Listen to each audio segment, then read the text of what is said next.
بخاری شریف میں ہے کہ حضرت مسور ایک صحابی ہے اور ان کے والد مخرمہ بھی صحابی ہے، باپ بیٹے دونوں صحابہ رسول ہیں۔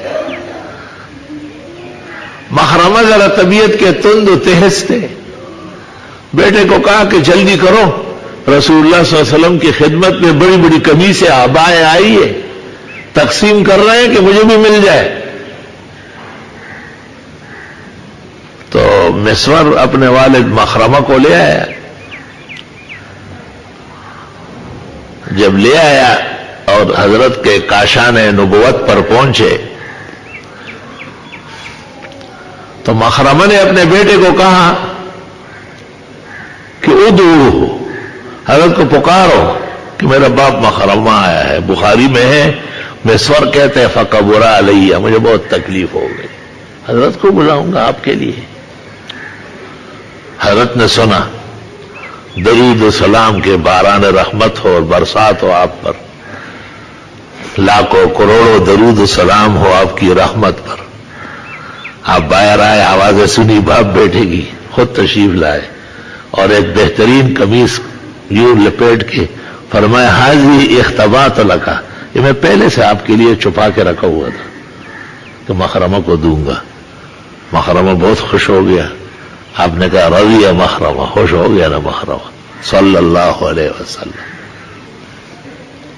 تو اس اعرابی نے رسول اللہ صلی اللہ علیہ وسلم سے کہا کہ سنا ہے کہ آپ کا رب آپ سے کچھ خاص قسم کی باتیں کرتا ہے، اس طرح سمجھنا، ہم ایسا کہیں گے۔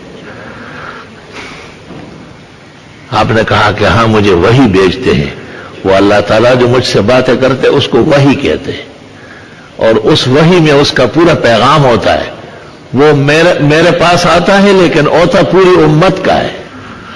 آپ نے اس کو بڑے تسلی سے بٹھایا اور فرمایا کہ ابھی ابھی سورت اخلاص نازل ہوئی ہے، چھوٹی سی سورت ہے، قل هو اللہ احد اللہ الصمد لم یلد ولم یولد ولم یکن لہ کفوا احد۔ آپ نے ایک ایک آیت پڑھ کر کے سنائی، اور وہ عربی تو فصیح بلیغ عربی تھا، نسلاً و اباً عن جدٍ اعراب تھا، وہ عرب باعدہ کا فرد فرید تھا۔ وہ کھڑا ہو گیا جیسے سیاسی جلسوں میں جوشی لوگ کھڑے ہوتے ہیں اور کہنے لگا نعم الالہ الہنا، واہ خدا زندہ باد، کیا بہترین کلام کرتے ہو۔ اور اس صورت کے بارے میں کہا کہ یعطی الجزیل ویقبل الیسیر، اتنا تھوڑا سا قبول کر کے اتنا مقام دے رہا ہے جو اس صورت میں بیان ہوا ہے۔ آپ اور ہم بھی سورت اخلاص پڑھتے ہیں، اور اللہ ہمیشہ پڑھنے کی توفیق دے۔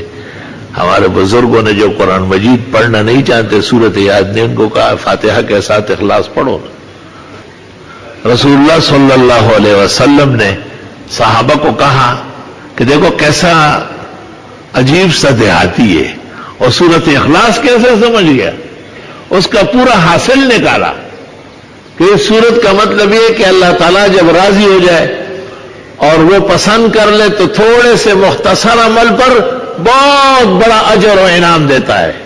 چھوٹی سی سورت ہے عقید توحید، جس کے سمجھانے کے لیے 1.25 لاکھ انبیاء ہیں، اس کو ایسا بیان کیا کہ پیغمبر کہتے 3 دفعہ پڑھو اسے، ایک قرآن کا ثواب ملے گا۔ تو آپ بہت خوش ہوئے اس کے فہم پر، قرآن دانی پر۔ تو عبد الرحمن ابن عوف رضی اللہ تعالیٰ عنہ عشرہ مبشرہ میں سے وہ قریب آئے، حضرت سے کہا حضرت بہت زبردست قرآن کی صورت سمجھ گیا۔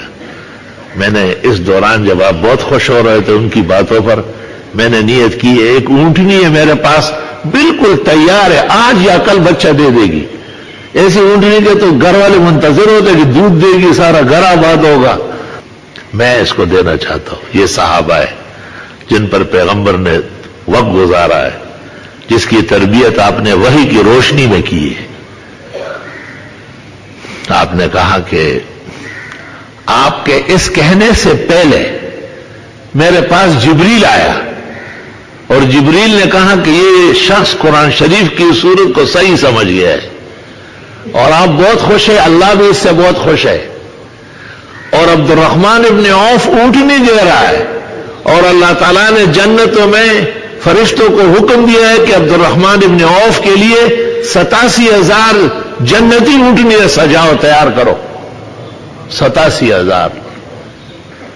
اور صحابہ سب سن رہے، سب دیکھ رہے، معمولی واقعہ ہے. نبی کی خدمت میں ایک دیہاتی آئے، سورہ اخلاص سن کر کے کھڑا ہو گیا، نعم الالہ الہ ہونا، اور شام خدا تو زندہ باد ہے.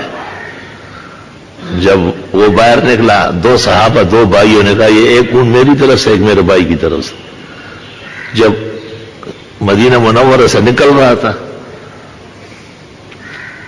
تو 1,000 اونٹ ہو گئے تھے. اس نے کہا تھا نا کہ واہ خدا تجھ پر آفرین ہے، تو واقعی خدائی اور الوہیت کی شان رکھتا ہے، تھوڑے سے عمل پر زیادہ دیتا ہے.